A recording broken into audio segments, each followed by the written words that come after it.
ನಾನೀಗಾಗಲೇ ಅದನ್ನು ಹೇಳಿದ್ದೇನೆ.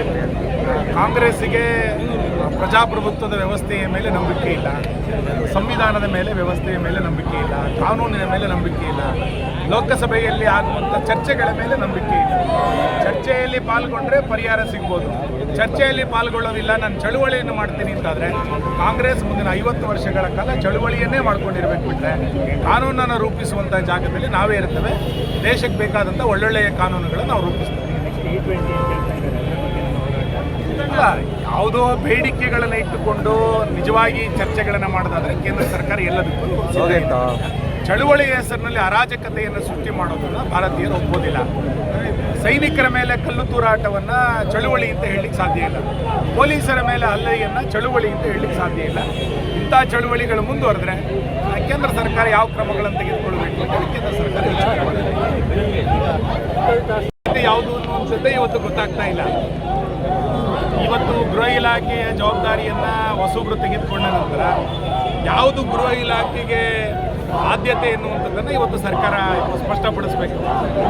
ಫೇಸ್ಬುಕ್ಗಳನ್ನು ಹುಡುಕುವಂಥದ್ದು, ಭಾಷಣಗಳನ್ನು ಹುಡುಕುವಂಥದ್ದು ಗೃಹ ಇಲಾಖೆಯ ಆದ್ಯತೆ ಅಂತಾದರೆ, ಇಡೀ ರಾಜ್ಯದಲ್ಲಿ ಕಾಂಗ್ರೆಸ್ಸಿನ ಕಾರ್ಯಕರ್ತರು ಫೇಸ್ಬುಕ್ಗಳಲ್ಲಿ ಎಷ್ಟು ಅವಹೇಳನವನ್ನು ಮಾಡ್ತಾ ಇದ್ದಾರೆ ಅಂತ ನೋಡ್ತಾ ಇದ್ದಾರೆ. ಅದರ ಬಗ್ಗೆ ಯಾವುದೇ ಕ್ರಮಗಳನ್ನು ಕೈಗೊಳ್ಳಲಿಕ್ಕೆ ಸರ್ಕಾರ ಮುಂದಾಗಿದೆ. ಕೇವಲ BJPಯನ್ನು ಟಾರ್ಗೆಟ್ ಮಾಡುವಂಥ, ಹಿಂದೂ ಸಂಘಟನೆಗಳನ್ನು ಟಾರ್ಗೆಟ್ ಮಾಡುವಂಥ ಕಾರ್ಯವನ್ನು ಗೃಹ ಇಲಾಖೆ ಮಾಡ್ತಾ ಇದೆ. ಇದು ಸರಿಯಲ್ಲ. ಅಭಿವ್ಯಕ್ತಿ ಸ್ವಾತಂತ್ರ್ಯ ಅನ್ನುವಂಥದ್ದು ಎಲ್ಲ ಕಡೆ ಇದ್ದೇ ಇದೆ. ಯಾರು ಪ್ರಚೋದನೆಯನ್ನು ಕೊಡ್ತಾ ಇದ್ದಾರೆ ಅಂಥವ್ರ ಮೇಲೆ ಕ್ರಮ ತಗೊಳ್ಳಿ. ಇವತ್ತು ಇಷ್ಟು ದೊಡ್ಡ ಪ್ರಮಾಣದಲ್ಲಿ ದರೋಡೆಗಳು ನಡೀತಾ ಇದೆ, ಕೊಲೆಗಳು ನಡೀತಾ ಇದೆ, ಪೊಲೀಸರ ಮೇಲೆ ಹಲ್ಲೆಗಳು ನಡೀತಾ ಇದೆ, ಪೊಲೀಸರೇ ಭ್ರಷ್ಟಾಚಾರದಲ್ಲಿ ತೊಡಗಿದ್ದಾರೆ. ಯಾವುದರ ಬಗ್ಗೆಯೂ ಕೂಡ ರಿವ್ಯೂವನ್ನು ಗೃಹ ಇಲಾಖೆ ಮಾಡೋದಿಲ್ಲ. ಕೇವಲ ಫೇಸ್ಬುಕ್ಗಳನ್ನು ನೋಡುವಂಥ ಪ್ರವೃತ್ತಿ ಇದು ಗೃಹ ಇಲಾಖೆಗೆ ಬಂದಿದೆ. ಗೃಹ ಇಲಾಖೆ ಆದ್ಯತೆಯನ್ನೇ ಇವತ್ತು ಪ್ರಶ್ನೆ ಮಾಡುವಂಥ ಪರಿಸ್ಥಿತಿ ಇವತ್ತು ಕರ್ನಾಟಕದಲ್ಲಿ ನಿರ್ಮಾಣ ಆಗಿದೆ. ವೈಯಕ್ತಿಕವಾಗಿ ತನ್ನ ಕ್ಷೇತ್ರದ ಬಗ್ಗೆ ಮಾತಾಡಲಿಕ್ಕೆ ಅವರ ಮಂತ್ರಿ ಮಾಡಿ ಕೂರಿಸಿಲ್ಲ. ತನ್ನ ವೈಯಕ್ತಿಕ ತನ್ನ ವಿಧಾನಸಭಾ ಕ್ಷೇತ್ರದಲ್ಲಿ ಏನಾಗಿದೆ ಅನ್ನೋದು ನೋಡ್ಕೊಳ್ಳಿಕ್ಕೆ ತುಂಬ ಜನ ಇದ್ದಾರೆ. ಇವತ್ತು ಕಾಳಸಂತೆಯಲ್ಲಿ ಅಕ್ಕಿ ಮಾರಾಟ ಯಾವ ರೀತಿ ಆಗಿದೆ ಅನ್ನುವಂಥದ್ದನ್ನು ಕಮಿಷನರು ಈಗಾಗಲೇ ಪತ್ರ ಮುಖೇನ ವರದಿಯನ್ನು ಕೊಟ್ಟಿದ್ದಾರೆ. ಕಮಿಷನರ್ ಸೆಕ್ರೆಟರಿ ಬರೆದಿರುವಂಥ ಪತ್ರಗಳನ್ನು ಕೆಳ ಹಂತದ ಅಧಿಕಾರಿಗಳು ನೋಡಲೇ ಇಲ್ಲ. ಇಂತಿಷ್ಟೇ ಅಕೌಂಟ್ಗಳಲ್ಲಿ ಅಕ್ರಮವಾಗಿ ಪಡಿತರ ವಿತರಣೆ ಆಗ್ತಾ ಇದೆ ಅನ್ನೋದನ್ನು ಸರ್ಕಾರಿ ದಾಖಲೆಗಳಲ್ಲಿ ಹೇಳಿದರೂ ಕೂಡ ಕ್ರಮಗಳನ್ನು ಇವತ್ತು ತೆಗೆದುಕೊಂಡಿಲ್ಲ. ಯಾವುದೋ ತನ್ನ ಕ್ಷೇತ್ರದಲ್ಲಿ ಆಗಿರೋದ್ರ ಬಗ್ಗೆ ನಾವೇನು ಅದನ್ನು ಸಮರ್ಥನೆ ಮಾಡಿಕೊಳ್ಳೋದಿಲ್ಲ. ನಮಗೆ ಅದ್ರ ಬಗ್ಗೆ ಪೂರ್ಣ ಮಾಹಿತಿಗಳು ಹೊರಗೆ ಬರಬೇಕು. ರಾಜ್ಯದಲ್ಲಿ ನಿರ್ಮಾಣ ಆಗಿರುವಂಥ ಬರ ಅಧ್ಯಯನದ ಕುರಿತಂತೆ ಈಗಾಗಲೇ ಪ್ರವಾಸಗಳು ಪ್ರಾರಂಭ ಆಗಿದೆ. ನಾನು ಮತ್ತು ಜ್ಞಾನೇಂದ್ರ ಇರುವಂಥ ತಂಡದ ಪ್ರವಾಸ ನಾಳೆ ನಾವು ಹಾಸನ, ಚಿಕ್ಕಮಗಳೂರು, ಶೃಂಗೇರಿಯಲ್ಲಿ ನಾಳೆ ಪ್ರವಾಸ ಕೇಂದ್ರ ರಾಜ್ಯ ಸರ್ಕಾರ ಕಳೆದ 3 ವರ್ಷಗಳಲ್ಲಿ ಪ್ರಾಕೃತಿಕ ವಿಕೋಪಕ್ಕೆ ಎಷ್ಟು ಅನುದಾನವನ್ನು ಕೊಟ್ಟಿದೆ. ಉಡುಪಿ ಜಿಲ್ಲೆಯಲ್ಲಿ 2023 ನಂತರ ಪ್ರಾಕೃತಿಕ ವಿಕೋಪಗಳಾದಾಗ ಸ್ವತಃ ಜಿಲ್ಲಾಧಿಕಾರಿಗಳೇ ವರದಿಯನ್ನು ರಾಜ್ಯ ಸರ್ಕಾರಕ್ಕೆ ಕೊಟ್ಟಿದ್ರು. ಇಷ್ಟು ದೊಡ್ಡ ಪ್ರಮಾಣದಲ್ಲಿ ವರದಿಯನ್ನು ಕೊಟ್ಟು ಬೇರೆ ಬೇರೆ ಇಲಾಖೆಯಲ್ಲಿ ಡ್ಯಾಮೇಜ್ಗಳಾಗಿದೆ ಅಂತೇಳಿ ಉಡುಪಿ ಮಂಗಳೂರಿನ DC ಅವರು ಪತ್ರ ಬರೆದಿದ್ರು ಕೂಡ ₹1 ಅನುದಾನವನ್ನು ಪ್ರಾಕೃತಿಕ ವಿಕೋಪಕ್ಕೆ ಕಳೆದ 3 ವರ್ಷಗಳಲ್ಲಿ ಕೊಟ್ಟಿಲ್ಲ. ಈ ಬರಗಾಲಕ್ಕೆ ಕೇಂದ್ರ ಸರ್ಕಾರವನ್ನು ನೋಡ್ತಾ ಕೂತ್ಕೊಂಡದ್ದು ಕರ್ತಾ ಇಲ್ಲ. ನಿಮಗೆ ಬೆಂಗಳೂರಿನಲ್ಲಿ ಸುರಂಗ ಮಾರ್ಗ ತೋಡಲಿಕ್ಕೆ ದುಡ್ಡು ಬರುತ್ತೆ, ಬಿಡಿದಿನಲ್ಲಿ ಟೌನ್ಶಿಪ್ ಮಾಡಲಿಕ್ಕೆ ನೀವು ಹಣವನ್ನು ಕ್ರೋಢೀಕರಿಸ್ತೀರಿ. 30,000 ಕೋಟಿ ರೂಪಾಯಿ ವೆಚ್ಚದಲ್ಲಿ ಕಸ ವಿಲೇವಾರಿಯನ್ನು ಮಾಡಬೇಕಾದ್ರೆ ನೀವು ಕೇಂದ್ರ ಸರ್ಕಾರ ನೋಡೋದಿಲ್ಲ. ಬರ ಬಂದಾಗ ಕೇಂದ್ರ ಸರ್ಕಾರವನ್ನು ನೋಡ್ತೀರಿ ಅಂತಾದರೆ ಎಲ್ಲಿ ತನಗೆ ಆದಾಯ ಬರುತ್ತೋ ಅದನ್ನು ಕೇಂದ್ರ ಸರ್ಕಾರದ ಕಡೆ ನೋಡದೆ ನೀವೇ ಅದನ್ನು ಭಾಳ ಚೆನ್ನಾಗಿ ಮಾಡಬೇಕು ಅಂತ ಹೊರಡ್ತೀರಿ. ಈಗ ಬರ ಬಂದಾಗ ಕೇಂದ್ರ ಸರ್ಕಾರದ ಕಡೆ ನೋಡ್ತೀರಿ. ಕೇಂದ್ರ ಸರ್ಕಾರ ಏನು ಯಾವತ್ತೂ ಕೈ ಕೊಡೋದಿಲ್ಲ. ಯಾವ್ಯಾವ ರಾಜ್ಯದಲ್ಲಿ ಬರ ಬಂದಿದೆಯೋ ಅಲ್ಲಿಗೆ ಅಧ್ಯಯನ ತಂಡವನ್ನು ಕಳಿಸ್ತಾರೆ.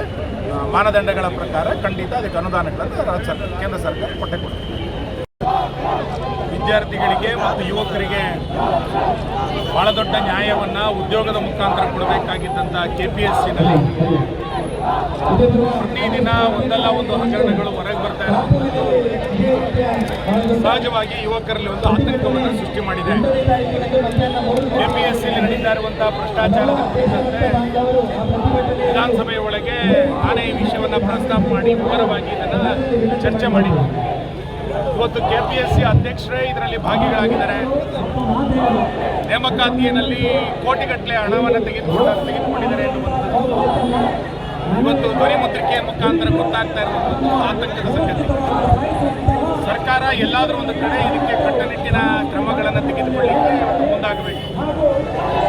ಸರ್ಕಾರ ಇವತ್ತು KPSCಯ ನಿಯಮಾವಳಿಗಳನ್ನು ಬದಲಾವಣೆ ಮಾಡಲಿಕ್ಕೆ, ಅದನ್ನು ಸುಧಾರಣೆ ಮಾಡಲಿಕ್ಕೆ ಯಾವ ರೀತಿಯಲ್ಲೂ ಕೂಡ ಮುಂದಾಗದಲ್ಲೇ ಇರುವುದು ಅತ್ಯಂತ ದುರ್ದೈವದ ಸಂಗತಿ. ಇವತ್ತು 20 ಸಾವಿರ ನೇಮಕಾತಿಗಳನ್ನು ಮಾಡಬೇಕು ಅಂತೇಳಿ ಸರ್ಕಾರ ಹೊರಟಿರುವಂಥ ಸಂದರ್ಭದಲ್ಲಿ KPSCಯಲ್ಲಿ ಆಗ್ತಾ ಇರುವಂಥ ಈ ಬೆಳವಣಿಗೆಗಳು ಇನ್ನು ಮುಂದಿನ ನೇಮಕಾತಿಗಳು ಯಾವ ರೀತಿ ಆಗುತ್ತೆ ಅನ್ನುವಂಥದ್ದು ಕೂಡ ಅನುಮಾನದಿಂದ ನೋಡುವಂಥ ಪರಿಸ್ಥಿತಿಗಳು ಇವತ್ತು ನಿರ್ಮಾಣ ಆಗಿದೆ. KPSCಯಲ್ಲಿ ನಡೀತಾ ಇರುವಂಥ ಭ್ರಷ್ಟಾಚಾರವನ್ನು ಸರ್ಕಾರ ಮೌನವಾಗಿ ನೋಡ್ತಾ ಇದೆ ಅಂತ ಕೇಳಿದರೆ ಸರ್ಕಾರ ಎಲ್ಲೋ ಇದರಲ್ಲಿ ಪಾಲುದಾರರಾಗಿರಬೇಕು ಅನ್ನುವಂಥ ಅನುಮಾನಗಳು ನೋಡ್ತಾ ಇದೆ. ಇಲ್ಲ ಅಂತಂದರೆ ಇಷ್ಟು ದೊಡ್ಡ ಪ್ರಮಾಣದಲ್ಲಿ ಭ್ರಷ್ಟಾಚಾರ ನಡೀತಿದೆ ಅಂತ ಗೊತ್ತಾದಾಗಲೂ ಕೂಡ ಮುಖ್ಯಮಂತ್ರಿಗಳು ಮಾತಾಡೋದಿಲ್ಲ, ಸಂಬಂಧಪಟ್ಟಂಥವ್ರು ಯಾರೂ ಮಾತಾಡೋದಿಲ್ಲ. ರಾಜ್ಯಪಾಲರೇ ನೇರ ಪ್ರವೇಶ ಮಾಡಿ ಅಧ್ಯಕ್ಷರ ನೇಮಕಾತಿಯನ್ನು ರದ್ದು ಮಾಡಿರುವಂಥ ಪ್ರಕರಣವನ್ನು ನೋಡಿದಾಗ KPSC ಕುರಿತಂತೆ ದೊಡ್ಡ ಪ್ರಮಾಣದ ಕಾರ್ಯಾಚರಣೆಯನ್ನು ಇವತ್ತು ಸರ್ಕಾರ ಮಾಡಬೇಕಾಗಿರುವಂಥ ಅನಿವಾರ್ಯ. ವಿದ್ಯಾರ್ಥಿಗಳಿಗೆ ಒಂದು ವಿಶ್ವಾಸದ ಮಾತುಗಳನ್ನು ಇವತ್ತು ಸರ್ಕಾರ ಹೇಳಬೇಕು.